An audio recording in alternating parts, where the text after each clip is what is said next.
any truth in. Okay, anyway, tell me about these logging outfits that you're, Well, on the coast, after they had, the government stepped in and they were gonna make, logging, what they call license, area licenses for people to log, right, and,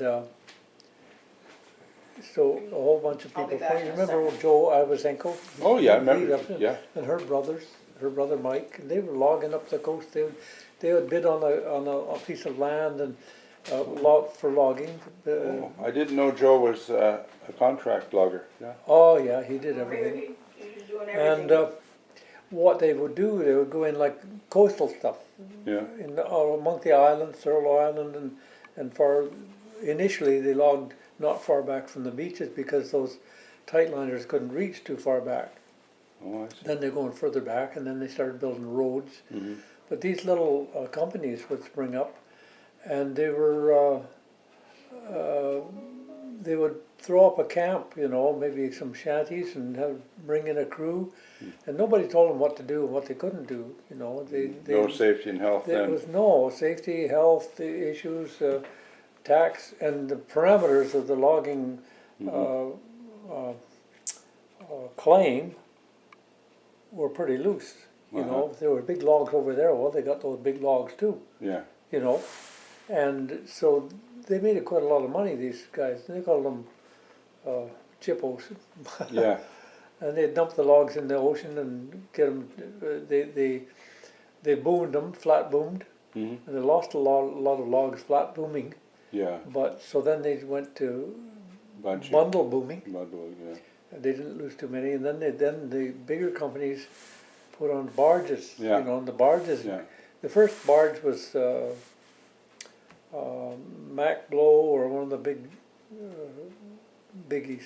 Mhm. He bought a defunct ship, and he gutted the hull, uh-huh, took everything out, and it dumped logs inside to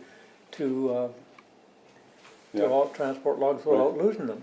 right, yeah, Well, the hull had no more support, so it kind of sprung out and leaked. So then from that, they started building log barges, yeah, and sure. If you're- self-propelled barges. Yeah, yeah, I still see them go by now and then, but they're fewer and fewer, because now they're going almost full circle back to the jippos that are going out where they can't be seen, and they're making a little more money.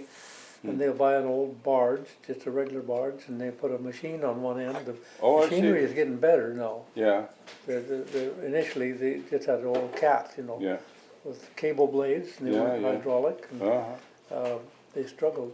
Mm. But now the machinery is a little better.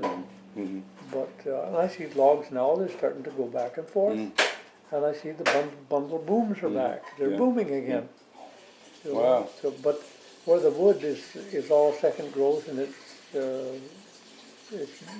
being recycled to a Right. certain extent. Kent could tell you more about what is actually happening. right, yeah, I look and go by and I wonder where they're coming from, where they're going. yeah, right, yeah. But initially, and you go up and down the coast now with a boat, we boated for 10 or 15 years